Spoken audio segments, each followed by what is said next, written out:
शुरू कराओ जी। अस्सलाम वालेकुम। हाँ जी, की हाल है जनाब सब दोस्तों का। उम्मीद करना तुसी बिल्कुल ठीक होवोगे और मैं भी बिल्कुल ठीक ठाक हाँ।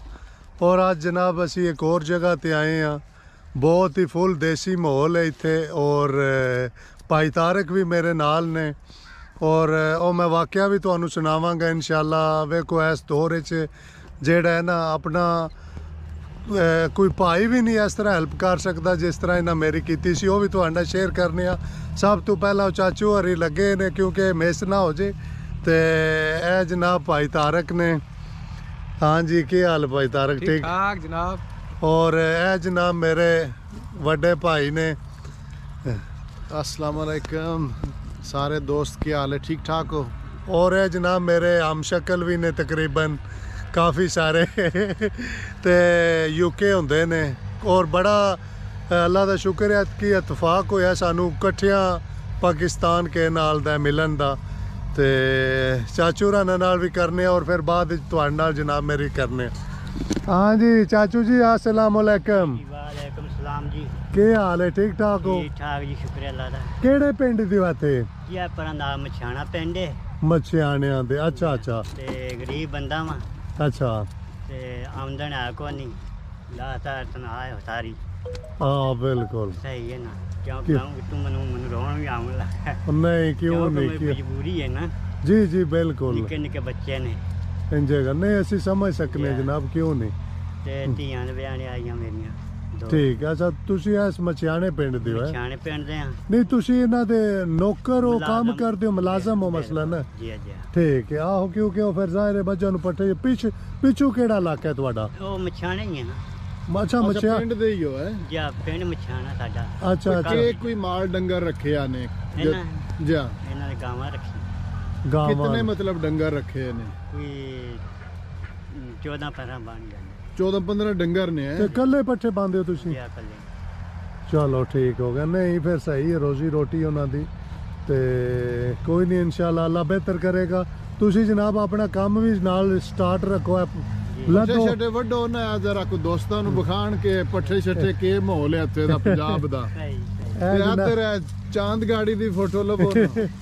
चांद गाड़ी जनाब मेरी और है बड़ी मुश्किल नाल पाकिस्तान च मिलन नूं नसीब होई नसीब होंदी है क्योंकि बाहर जेड़ी है नहीं के नाल दा इस तरह दी चीज़ां। और इस तरह दी ट्रांसपोर्ट बाहर नहीं हाँ जी। अवेलेबल है इस तरह दे। और पट्ठे शट्ठे वड कर रहे हैं और इंशाल्लाह इन्हां दी खिदमत भी जांदे जांदे करके जावांगे। उन्होंने अपनी दुखी दास्तान सुनाई है तो जाहिर है फिर इंसानियत के नाते साडा भी फर्ज बनता है इंशाल्लाह वो भी। तो सुनाओ हलाला जी, कैसा लग रहा है पाकिस्तान तुहानू? पाकिस्तान सानू बड़ा प्यारा लग रहा है, बड़ा अच्छा लग रहा है। इसे वास्ते पाकिस्तान आए हैं। भावें दुनिया के किसी भी मुल्क टुर जाइए, अपने मुल्क अपनी धरती के नाल दी कोई चीज़ नहीं है। इंसान जेड़ा सुकून इस जगह ते आके आंदा है वो ना लंदन है, ना पेरिस है, ना न्यूयॉर्क है।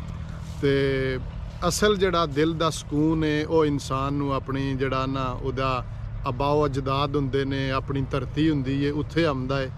ते मैं तुहाडी गल कट रहा क्योंकि काफ़ी दोस्त होंदे ने उन्होंने कॉमेंट्स लिखना कि तुसी छड्ड के पाकिस्तान क्यों नहीं आ जांदे। नहीं ये भी एक होंदे है ना बिल्कुल अक्सर, क्योंकि मनु ये तो फिर पता है। एक नाशुक्री है ना, अल्लाह ताला दी जात सबब बनांदी इंसान दा। अगर सबब बने है ਉਹਨੂੰ ठोकर मार के तुसी चले आंदे हो, ਉਹਦੇ ਵਿੱਚ ਤੁਸੀਂ ਇੱਥੇ ਆ ਕੇ ਇਨਵੈਸਟਮੈਂਟ ਕਰ ਸਕਦੇ ਹੋ, ਕਾਰੋਬਾਰ ਕਰ ਸਕਦੇ ਹੋ। ਜ਼ਰੂਰੀ ਤੇ ਨਹੀਂ ਕਿ ਉੱਥੇ ਠੋਕਰ ਮਾਰ ਕੇ ਆ ਜਾਓ। ਅਗਰ ਅੱਲਾ ਇਹ ਮੌਕੇ ਕਿਸੇ ਕਿਸੇ ਨੂੰ ਨਸੀਬ ਕਰਦਾ ਹੈ ਤੇ ਤੁਸੀਂ ਉਸ ਤੋਂ ਫਾਇਦਾ ਉਠਾ ਸਕਦੇ ਹੋ।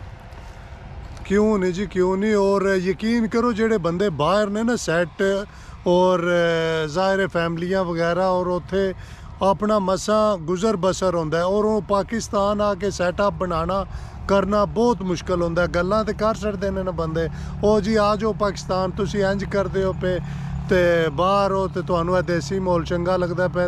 यकीन करो ये चीज़ां बड़ियां मिस करी दियां ने इत्थे आके। और इसे वास्ते मैं अपना पंजाबी नाम ही रखे पंजाबी व्लॉगर इन स्वीडन, क्योंकि मैं पंजाबी हाँ, मैनू फखर है ਕਿ ਨਾਲ ਦਾ ਇਹਨਾਂ ਚੀਜ਼ਾਂ ਦਾ ਵੇਖਣ ਦਾ ਕਰਨ ਦਾ। ਅਕਸਰ ਬੰਦਿਆਂ ਨੂੰ ਮੈਂ ਵੇਖਿਆ ਉਹ ਆਪਣੀ ਪਹਿਚਾਣ ਭੁੱਲ ਜਾਂਦੇ ਨੇ ਬਾਹਰ ਜਾ ਕੇ। ਜਨਾਬ ਮੇਰੀ ਉਹ ਪਾਕਿਸਤਾਨ ਆਉਂਦੇ ਨੇ, ਆਖਦੇ ਨੇ ਨਾ ਜੀ ਅਸੀਂ ਇੱਥੇ ਬਿਲਕੁਲ ਹੱਥ ਨਹੀਂ ਲਾਣਾ ਕਿਸੇ ਸ਼ੈ ਨੂੰ, ਅਸੀਂ ਇੰਜ ਨਹੀਂ ਕਰਨਾ ਇਹ ਉਹ। ਤੇ ਇਹ ਚੀਜ਼ਾਂ ਬਾਅਦ ਦਾ ਸੀਨ ਪਿੱਛੋਂ ਕੋਈ ਨਹੀਂ ਲਿਆ, ਵਿੱਚੋਂ ਗਿੱਦੜ ਨਿਕਲ ਗਏ ਨੇ 2-3। ਨਾ ਜੀ ਤੂੰ ਜ਼ਿਆਦਾ ਸੀਰੀਅਸ ਹੋ ਗਿਆ, ਮੈਂ ਕਿਹਾ ਥੋੜਾ ਜਿਹਾ ਟਾਪਿਕ ਚੇਂਜ ਵੀ ਕਰ। ਨਹੀਂ ਉਹ ਫਿਰ ਜ਼ਾਹਿਰ ਹੈ ਦੋਸਤਾਂ ਨੂੰ ਸਮਝਾਣਾ ਕਰਨਾ ਵੀ ਹੁੰਦਾ ਹੈ। ਔਰ ਇੱਥੇ ਵੀ ਹੈ ਬਿਲਕੁਲ ਸਰੀਉਂ ਉਹ ਹੀ ਜੇ ਸੇਮ ਜਨਾਬ ਲਾ ਕੇ ਗਏ ਹੋ ਨਹੀਂ ਲਾ ਕੇ ਅਸੀਂ ਨਹੀਂ ਗਏ। ਤੇ ਇਹ ਜਨਾਬ ਭਾਈ ਤਾਰਕ ਦਾ ਮੈਂ ਸ਼ੁਰੂ ਤੋਂ ਜਿਹੜਾ ਕਿਹਾ ਨਾ ਤੁਹਾਨੂੰ, ਇਹਨਾਂ ਵਾਕਈ ਮੇਰੀ ਹੈਲਪ ਕੀਤੀ ਸੀ। ਔਰ ਉਸ ਟਾਈਮ ਅਗਰ ਕੋਈ ਮੇਰਾ ਭਾਈ ਵੀ ਹੁੰਦਾ ਨਾ ਸਕਾ, ਉਹਨੇ ਵੀ ਨਹੀਂ ਸ਼ਾਇਦ ਕਰਨੀ। ਯਕੀਨ ਕਰੋ ਮੈਂ ਲਾਹੌਰ ਸੀ, ਬੜੀ ਇੱਕ ਮੁਸ਼ਕਲ ਸੀ ਔਰ ਮੈਨੂੰ ਐਮਰਜੈਂਸੀ ਪੈਸਿਆਂ ਦੀ ਜ਼ਰੂਰਤ ਬਣ ਗਈ। ਔਰ ਇਹਨਾਂ ਨੇ ਮੈਨੂੰ ਉਸ ਵੇਲੇ, ਹਾਲਾਂਕਿ ਸਾਡੀ ਇਤਨੀ ਜਾਣ ਪਹਿਚਾਣ ਨਹੀਂ ਸੀ, ਇੱਕ ਬੰਦਾ ਆਮ ਨੂੰ ਜਨਾਬ ਮੇਰੀ ਇਸ ਤਰ੍ਹਾਂ ਤੁਸੀਂ ਦੇਣੇ ਪੈਸੇ ਬੜੀ ਵੱਡੀ ਗੱਲ ਹੁੰਦੀ। ਔਰ ਉਹ ਬੰਦੇ ਜਿਨ੍ਹਾਂ ਨੂੰ ਮੈਂ ਲੱਖਾਂ ਰੁਪਈਏ ਉਧਾਰ ਦਿੱਤੇ 2-2 ਸਾਲ ਤੇ ਸਾਲ, ਮੈਂ ਉਹਨਾਂ ਕੋਲ ਉਸ ਟਾਈਮ ਪੁੱਛਿਆ ਕਿ ਮੈਨੂੰ ਚਾਹੀਦੇ ਨੇ ਸਿਰਫ ਕੱਲ ਤੱਕ। ਕਸਮ ਖੁਦਾ ਦੀ ਉਹਨਾਂ ਕਿਹਾ ਨਾ ਜੀ ਤੁਸੀਂ ਪਹਿਲਾਂ ਦੱਸਦੇ। ਔਰ ਇਸ ਬੰਦੇ ਨੇ ਮੈਨੂੰ ਇਹ ਉਸ ਵੇਲੇ ਜਾਣਦਾ ਵੀ ਨਹੀਂ ਸੀ ਠੀਕ। ਔਰ ਇਸ ਬੰਦੇ ਨੇ ਮੈਨੂੰ ਯਕੀਨ ਕਰੋ, ਇਹ ਭਾਈ ਨੇ ਮੇਰੇ ਤਲਾ ਗੰਗ ਤੋਂ, ਇਹਨਾਂ ਨੇ ਮੈਨੂੰ ਕਿਹਾ ਕਿ ਭਾਈ ਅਰਸ਼ਦ ਤੇ ਕੁਝ ਵੀ ਨਹੀਂ, ਅਗਰ ਤੈਨੂੰ ਹੋਰ ਚਾਹੀਦੇ ਨੇ ਉਹ ਵੀ ਦੱਸ। ਔਰ ਬੰਦੇ ਨੂੰ ਇੱਕ ਛੋਟੀ ਜਿਹੀ ਕਹਿੰਦੇ ਨੇ ਨਾ ਤੁਹਾਡੇ ਨਾਲ ਕੋਈ ਨੇਕੀ ਕਰਦਾ ਉਹਨੂੰ ਯਾਦ ਰੱਖਣਾ ਚਾਹੀਦਾ। ਔਰ ਇਹ ਸਪੈਸ਼ਲ ਯਕੀਨ ਕਰੋ ਤਲਾ ਗੰਗ ਤੋਂ ਆਮਣਾ ਇੱਥੇ ਬੜੀ ਇੱਕ ਮੈਨੇ ਰੱਖਦੇ ਗੱਲ, ਸਾਰਿਆਂ ਬੰਦਿਆਂ ਦੇ ਵਾਸਤੇ ਨਹੀਂ ਇਹ ਕੰਮ ਹੈ। ਔਰ ਇਸ ਦੌਰ इतने बिजी दौर भाई तारक कोई बंदा नहीं टाइम कटदा। प्यारे दोस्तों चौधरी साहब शर्मिंदा कर रहे हैं। अल्लाह पाक होना इंसान दा वसीला बनांदा। मैं कुछ भी ना किसी वास्ते कुछ भी ना कर सकदा। इंसान किसी वास्ते की कर सकदा, अल्लाह पाक है वो वसीले बनांदा। ते कोई ऐसी गल नहीं चौधरी साहब नहीं भाई तारक याद इंसान नु मैं स्वीडन विच तुहानू किरे फिर वाकया बयान करांगा क्योंकि वीडियो अक्सर लंबी हो जांदी।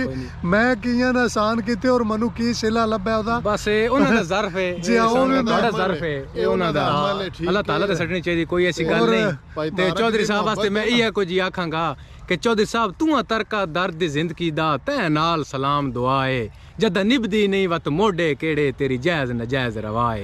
ते चौधरी साहब तेरी जात बगैर अनेर दिसींदा है लै बेशक कसम चवाए सन सिर्फ ज़मीन ते तू दिसता है आसमान ते पाक खुदा है।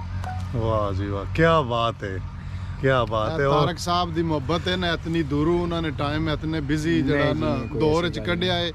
ਤੇ ਅੱਜ ਪੰਜਾਬ ਦੀ ਜਿਹੜਾ ਨਾ ਧਰਤੀ ਤੇ ਸਰਿਉਂ ਤੇ ਕਮਾਦ ਤੇ ਚਾਚੇ ਦੀ ਖੋਤੀ ਰੇੜੀ ਸਮੇਤ ਸਾਰਾ ਜਿਹੜਾ ਨਾ ਤੁਸੀਂ ਮੰਜ਼ਰ ਵੇਖ ਰਹੇ ਹੋ। ਇੰਜੇ ਗੱਲ ਕੋਈ ਸ਼ੱਕ ਇਹਨਾਂ ਨਹੀਂ। ਦੀ ਮੁਹੱਬਤ ਤੇ ਚਾਹਤ ਜਿਹੜਾ ਨਾ ਇਤਨਾ ਟਾਈਮ ਕੱਢਿਆ ਨੇ। ਕਿਉਂ ਨਹੀਂ ਕਿਉਂ ਨਹੀਂ। ਅੱਲਾਹ ਤਾਲਾ ਇਹਨਾਂ ਨੂੰ ਖੁਸ਼ ਰੱਖੇ। ਆਮੀਨ ਆਮੀਨ ਜੀ ਬਿਲਕੁਲ ਜੀ ਕਿਉਂ ਨਹੀਂ ਆਮੀਨ। ਚਾਚੂ ਹਰੀ ਤਕਰੀਬਨ ਜਨਾਬ ਮੇਰੀ ਇਕੱਠੇ ਕਰ ਚੁੱਕੇ ਨੇ। ਚਾਚੂ ਜੀ छोटी जी खिदमत साड़ी तरफ कबूल करियो जी मेहरबानी जी। कोई मेहरबानी नहीं जनाब सानू अच्छा लगा। और मैं कहना अगर कोई यार तुसी भी वेखो अपने आले दुआले कोई गरीब है या कोई छोटा है, अगर एक छोटी जी तुसी हेल्प कर दोगे ना ओदा यकीन करो ओदा क्या पता 4 दिनों का खाने का कुछ सबब बन जे और तुहाडी शान ही फर्क नहीं पैन लगा। और मेरा वीडियो बनाने का सामने मकसद है ये मैं खुद किसी वाल वेख के ते ਇਹ ਚੀਜ਼ਾਂ ਸਿੱਖੀਆਂ ਨੇ। ਔਰ ਮੈਂ ਕਹਿੰਦਾ ਕੋਈ ਮੇਰੇ ਵੱਲ ਵੇਖ ਕੇ ਇੱਕ ਸਿੱਖੇਗਾ ਤੇ ਉਹ ਮੈਨੂੰ ਅੱਛਾ ਲੱਗੇਗਾ। ਤੇ ਚਾਚੂ ਜੀ ਬੜਾ ਅੱਛਾ ਲੱਗਾ ਜਨਾਬ ਤੁਹਾਡੇ ਨਾਲ ਗੱਪਸ਼ਪ ਵੀ ਹੋਈ ਔਰ ਤੁਹਾਡੀ ਕਹਾਣੀ ਵੀ ਸੁਣੀ ਤੇ ਦੁਆਵਾਂ 'ਚ ਯਾਦ ਰੱਖਿਓ ਤੇ ਤੁਸੀਂ ਜਨਾਬ ਮੇਰੀ ਕਰੋ ਕੰਮ ਤੇ ਠੀਕ ਹੈ ਦੋਸਤੋ। ਫਿਰ ਇਨਸ਼ਾਅੱਲਾ ਬਹੁਤ ਜਲਦ ਹੋਵੇਗੀ ਗੱਪਸ਼ਪ। ਔਰ ਉਹ ਸਾਡੇ ਵੇਖੋ ਨਾ ਬਿਲਕੁਲ ਬੇਚੈਨ ਨੇ ਭਾਈ ਤੇ ਦੋਸਤ ਜਾਣ ਨੂੰ ਤੇ ਉਹ ਕਿ ਜਨਾਬ ਰੱਬ ਸੋਨੇ ਦੇ ਵਾਲੇ।